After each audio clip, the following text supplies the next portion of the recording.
आहार, औषध, अभय एवं ज्ञान। शास्त्रों में वर्णित हैं ये 4 प्रकार के दान, जिनसे होता है प्राणी मात्र का कल्याण। परम पूज्य वात्सल्य मूर्ति जिन धर्म प्रभाविका आर्यका रत्न श्री 105 सृष्टि भूषण माता जी की मंगल प्रेरणा एवं आशीर्वाद से सृष्टि मंगलम सेवा समिति द्वारा बच्चों की शिक्षा, असहाय गरीबों को इलाज एवं रोजगार प्रदान कर की जा रही है अद्भुत धर्म प्रभावना। मेरा नाम सोनिया जान है। मैं माता जी से जुड़ी हुई हूँ। मेरे हस्बैंड एक्सपायर हो चुके हैं। मेरी 3 बेटियाँ हैं। एक बेटी विकलांग है, जिससे वो बिल्कुल भी नहीं चल पाती है, और मैं घर के काम करती हूँ, थोड़ा सा हल्की सी जॉब करती हूँ। उसको वो दुकान है मेरी, उससे मेरा खर्चा नहीं हो पाता था पूरा, इसलिए मैंने माता जी की सहायता ली। मुझे माता जी बहुत सहायता करती हैं। दिवाली पे भी माता जी ने मेरे बच्चों के लिए, मेरे लिए कपड़े, मिठाई वगैरह बहुत सारा सामान भेजा, पैसे भी भेजे हैं। मैं उनकी बहुत आभारी हूँ माता जी से। आप भी मानव सेवा के लिए अपनी चंचला लक्ष्मी का सदुपयोग करें। आप अपनी दान राशि निम्नलिखित खाता संख्या में जमा करा सकते हैं। सृष्टि Mangalam Seva Samiti, account number 01190100032429, bank of Baroda, IFSC code BARB 0SHRIMA, branch Shri Mahavir ji, Punjab national bank, account number 0212010117777, IFSC code PONB 0021200, संपर्क सूत्र 9376571002।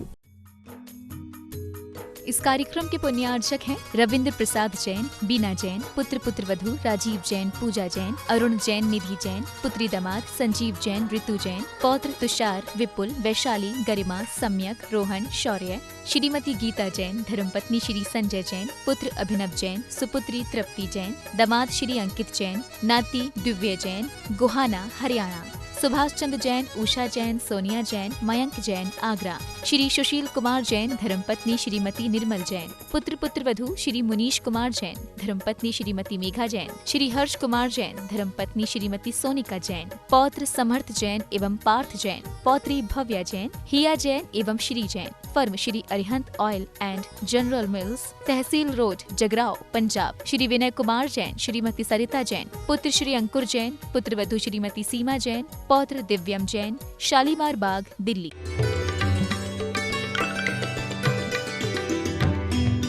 जो ना हो ज्ञान की आंखें, सीता के जीव ने भी कनकोज्जली की पर्याय में रानी होते हुए सखियों के साथ जा रही थी और एक मनोविनोद में कुछ कह दिया, फिर जाकर घर घर प्रायश्चित किया, माफी मांगी, व्रत किए, संयम की, बह्यावृत्ति की, दोनों के परिणाम मिले।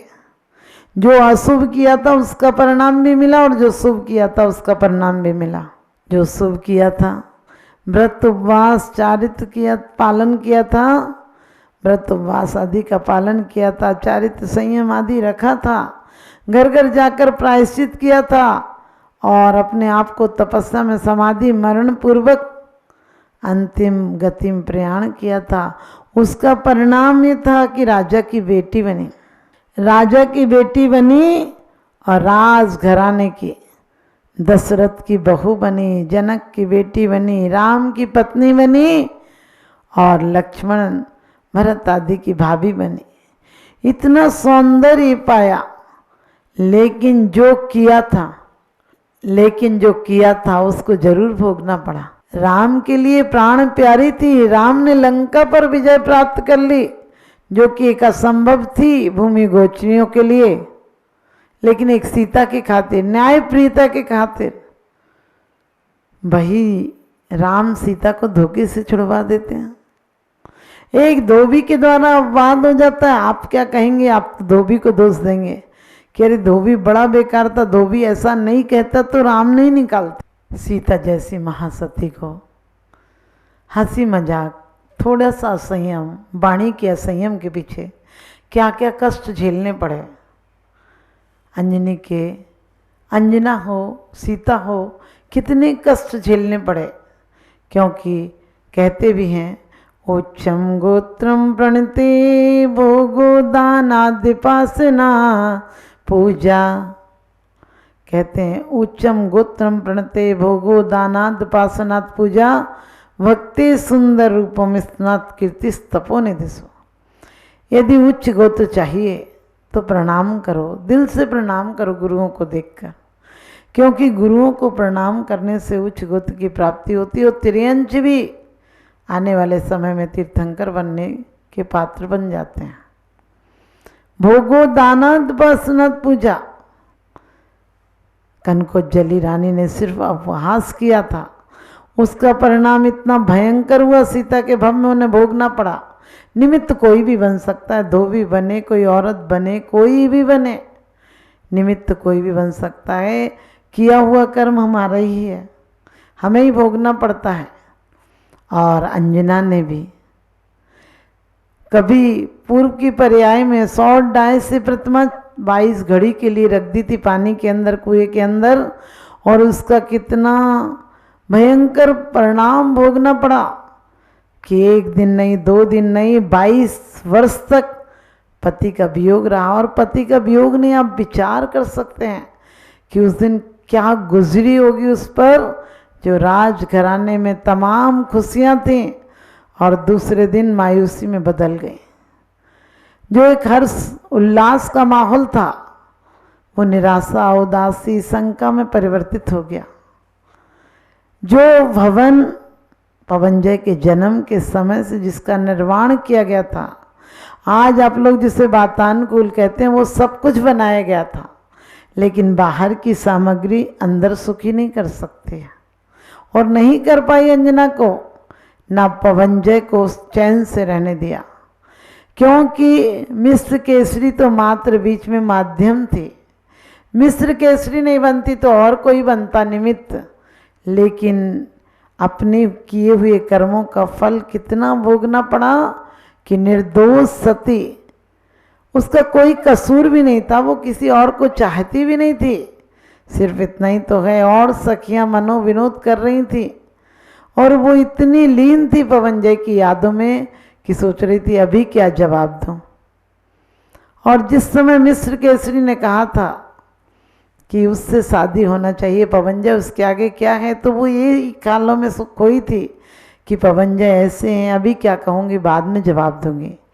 लेकिन कर्म अपना था तो पवनजय भी कम दीवाना नहीं था, छुप कर आया था देखने के लिए।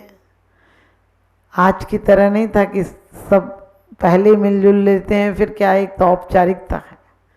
लेकिन सिर्फ इतना सुनना ही उसके लिए कितनी बड़ा कहते कारण बन गया विरोध का। और उसने ऐसी सती इतनी सुंदर जिसके लिए दीवाना था, वो ऐसा बेगाना बन गया कि शकल तक नहीं देखी। और 1-2 दिन नहीं, 22 वर्षों तक नहीं आया, क्योंकि कर्म अपना था। तपस्वियों की निंदा करो, मूर्ति की अवहेलना करो, ज्ञानावर्ण का बंद करो, दर्शनावर्ण का बंद करो, कोई भी कर्म हो, आपको भोगों में बाधा आएगी। और वो भोगों में बाधा आई, कर्म कोई भी हो, जो बांधोगे उसका फल स्वयं भोगना पड़ेगा, कोई और भोगने नहीं आएगा। सब लोग आपके साथ तो दिख सकते हैं, लेकिन आपका साथ कोई दे नहीं सकता है, क्योंकि जब आपकी बिगड़ती है तो स्वयं भोगना पड़ेगा। आपने देखा भी होगा, अस्पताल में भर्ती हो तो देखने वाले चाहे 500 लोग आ जाएं, चाहे 50,000 लोग आ जाएं, लेकिन तकलीफ और पीड़ा और दवाइयाँ खानी पड़ेंगी, इंजेक्शन लगेंगे, तकलीफ होगी वो तुम्हें ही होगी, क्योंकि तुमने कर्म किए थे। वैसे ही अंजना के साथ हुआ। जब कर्मों का उदय मंद पड़ा तो पवनजय मिलने आ गए। यहाँ साक्षात देवी सी सती को आरती उतारने आई थी, एकटक निहार रही थी, प्रेम के अश्रु बह रहे थे। तब उनका पत्थर दिल नहीं पसीजा, उल्टे लात मार कर चले गए। और उसी रात्रि एक कहते हैं चकवा चकवी का वियोग देखकर लौट कर आ गए। ये किसने किया होगा, कौन परिवर्तन? क्या पवनजय को किसी ने समझाया नहीं होगा? क्या मित्रों ने समझाया नहीं होगा? क्या परिवार वालों ने उन्हें कोशिश नहीं की होगी? क्या अंजना ने कोई कसर छोड़ रखी होगी उन्हें मनाने में, उनके पास खबर भेजने में? लेकिन कोई बात असर नहीं हुई जब तक कर्म का उदय था। और द्रौपदी हो पूर्व जन्म में मुनि को कुत्सित भावों से विष मिश्रित आहार दे दिया था, उसके कारण 10 भव तक कष्ट भोगे। और आखिरी में भी दोषारोपण हुआ। क्यों? क्योंकि हम हंस हंस कर कर्म बांध लेते हैं, रो रो कर भोगना पड़ता है। हाथ की लगाई गांठें मुंह से खोलना पड़ता है। तो वास्तव में हमने जो कर्म किए हैं उन पर हमें नजर रखना है। हमने यदि आज भी सब काम के लिए आदमी पे टाइम है, लेकिन धर्म के लिए, देव सास गुरु के लिए टाइम नहीं। किसी से भी पूछो, उसके ऑफिस जाने का टाइम निश्चित है, पार्टी में जाने का टाइम निश्चित है, बच्चों को स्कूल भेजने का टाइम निश्चित है, लंच डिनर सब टाइम फिक्स है उसके। लेकिन धर्म के लिए कहो, कहने लगे टाइम मिलेगा तो चले जाएंगे। लोग कहते समय मिलेगा तो चले जाएंगे। हमने कहा समय कभी नहीं मिलता है। तुम मिट्टी में मिलोगे, समय कब मिलता है? मिट्टी को मूर्ति बना लो। ये समय, इसको समय सार बना दो। समय अपने आप से नहीं आता, समय को लाना पड़ता है। एक बार की बात, नारद जी ब्रह्मा जी के पास पहुँचे। एक बार की बात, नारद जी ब्रह्मा जी के पास पहुँचे और कहने लगे कोई आदेश दो। उन्होंने कहा आदेश क्या दूँ? बोले कहीं कोई धर्म उपदेश सुनाना हो तो भेज दो मुझे। और उन्होंने कहा कि जा, अभी अभी एक नारकी का जन्म हुआ है, तू वहाँ चला जा और वहाँ कुछ उपदेश सुना आना। मन तो नहीं था कि नरक में भी क्या जाना उपदेश सुनाने के लिए। आप लोग भी कहीं अच्छी जगह जाना हो तो चले जाते हैं, मौत में कहते फलाना चला जाएगा, घर का एक आदमी चला जाएगा, सब जाकर क्या करेंगे। लेकिन यहाँ तो कोई ऑप्शन ही नहीं था, अकेले थे। तो जैसे ही गए, तुम सोचो गए तो क्या हुआ, नारकी तो देखते ही मर गया, उपदेश का तो टाइम ही नहीं आया। जैसे ही वो नरक में गए कि नारकी उन्हें देखते ही मर गया। अब फिर आए, कहने लगे अरे कहाँ भेज दिया, वो तो नारकी मर गया, तुमने कहा था उपदेश देना, उपदेश की तो नौबत ही नहीं आई, वो तो तुरंत मर गया। उन्होंने कहा वे एक काम और करो। बोले क्या करूं? बोले अभी अभी एक चिड़िया के अंडे से चूजा निकला, उसे उपदेश दे आओ। वो तो वहाँ गए, चूजे तो निकला ही था, छोटा सा था, आँख भी समझ में नहीं आती थी खुली है बंद है, थोड़ा बहुत देखा होगा और वो चूजा भी मर गया, चिड़िया का बच्चा भी मर गया। अब तो घबरा के आए, बोले कहाँ कहाँ भेज देते हो? कहते हो उपदेश, वहाँ तो कोई उपदेश का मेरी शकल तक नहीं देखता, मुझे देखते ही मर जाता है। कहने लगा अभी एक काम और कर लो। बोले क्या कर लूँ? अब नहीं जाऊँगा कहीं। बोले बस एक काम कर लो, अभी अभी राजघराने में गाय की एक बछड़ा हुआ है, उसके दर्शन दिया उसको। बोले अब मैं नहीं जाता। कहने लगे चले जाओ कोई बात नहीं। और जैसे ही मन महसूस के गए तो गाय के बछड़े ने भी देखा और तुरंत मर गया, तड़प कर तुरंत थोड़ा छटपटाया और मर गया। अब तो नारद जी आए, कहने लगे अब आप कहीं भेज मत देना मुझे। तो ब्रह्मा जी कहने लगे एक काम और रह गया, वो और कर दो। बोले क्या काम रह गया अब आपका? अब और कहाँ भेजोगे, किस किस को मारोगे? बोले नहीं मारूंगा नहीं, लेकिन एक जगह और चले जाओ। कहने लगे तुम राजमहल में अभी पुत्र हुआ है, तुम वहाँ चले जाओ। वो कहने लगा राजमहल में तो मैं बिल्कुल भी नहीं जाऊँ, आप मुझे राजमहल में भेज दोगे और पता चला वहाँ कुछ हो गया तो मुझे तो लोग जान से ही मार देंगे। उन्होंने कहा नहीं नहीं तुम चले जाओ। उन्होंने कहा मैं बिल्कुल नहीं जाऊँ। अरे सब जगह से तो नरक से बचकर आ गया, चिड़िया बेचारी कुछ नहीं कर सकती थी, रोती रह गई, वहाँ से बचकर आ गया। गाय बेचारी अपने बच्चे को कितना प्यार करती है, वो भी मेरे देखते ही मर गया, वो भी रो रही थी, अब क्या करूँ? अरे यहाँ तक तो सब रो ही रहे थे, अब राजमहल में कोई खतरा हो गया तो मैं तो फिर निपट जाऊँगा, मुझे तो लोग जिंदा ही नहीं छोड़ेंगे, मैं नहीं जाऊँगा। ब्रह्मा जी कहने लगे चले जाओ, इस बार नहीं होगा ऐसा कुछ। बोले क्या नहीं होगा? जब जाता हूँ जहाँ भेज देते हो समझा जाके, फिर वहाँ यही काम हो जाता है। वो कहने लगे जाओ ना, मैं बोल रहा हूँ कुछ नहीं होगा। बोले क्या नहीं होगा? बोले बस जाओ तुम और 10 मिनट में आ जाना। अब चले गए मन में सोच के, तो एक और बड़ा अचंबा देखा। हर कोई के बच्चे 1 साल बाद बोलते हैं, वहाँ तो ये अचंबा हो गया कि हर इंसान का बच्चा 1 साल 8 महीने बाद थोड़ा थोड़ा बोलता है। और वो तो गए तो तुरंत का जन्मा बच्चा, जैसे ही रानी ने उसे दिखाने के लिए, दर्शन कराने को हाथ में उठाया, वो तो बोलने लग गया। तो ये तो सुनकर ताज्जुब कर गए सारे लोग, अचंभित रह गए। राजमहल में अचानक एक अफवाह फैल गई कि नारद जी के आने से बड़ा चमत्कार हुआ है। ये तो बच्चा, छोटा बच्चा तुरंत बोलने लग गया। नारद जी तो घबरा गए कि भैया अब यहाँ कुछ और ना हो जाए, ये बोल तो रहा है, कुछ गलत ना हो जाए। तो वो बोला, देव ऋषि जी आप ऐसे मत जाइए। उनने कहा भाई तू ही जी रहा है, बाकी तो 3 लोग मर गए।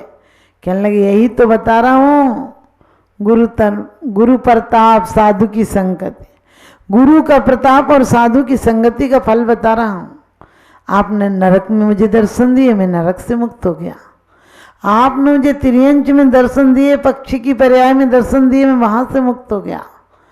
आप वहाँ से आए और मनुष्य की पर्याय में नहीं, तिर्यंच की पर्याय में, गाय की पर्याय में मैं आया, तिर्यंच की पर्याय में, और गाय का बछड़ा बना और आपके देखते ही मुझे मुक्ति मिल गई।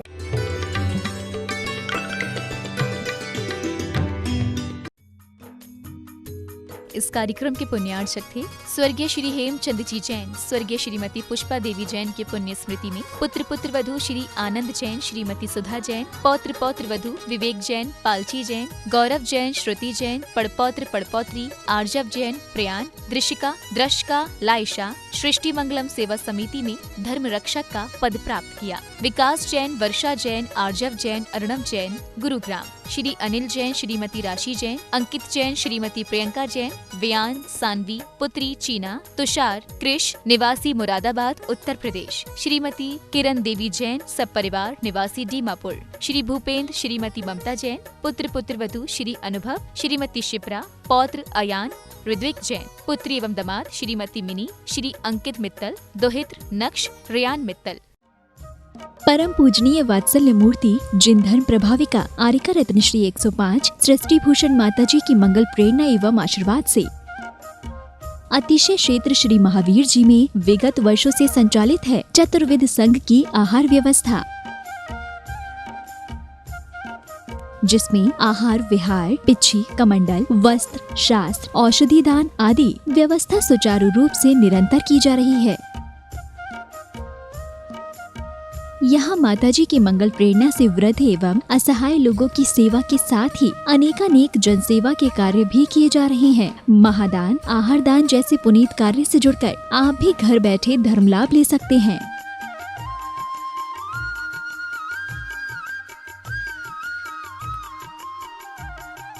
शिरोमणि संरक्षक 2,11,000, संरक्षक 1,11,000, अति विशिष्ट सदस्य 71,000, विशिष्ट सदस्य 51,000, सदस्यता 31,000, सामान्य सदस्यता 2 वर्ष 21,000, सामान्य सदस्यता 1 वर्ष 11,000, एक दिवसीय आहार व्यवस्था 2100, संपर्क सूत्र 9376571002। आप अपनी दान राशि निम्नलिखित खाता संख्या में जमा करा सकते हैं। सृष्टि Mangalam Seva Samiti, account number 011901000032429, bank of Baroda, IFSC code BARB 0SHRIMA, branch Shri Mahavir ji. Srishti Mangalam Seva Samiti, Punjab national bank, account number 021-2001-177-277, IFSC code PUNB 0021200। आपके द्वारा दिया गया दान 80G एवं 12A के अंतर्गत कर मुक्त रहेगा।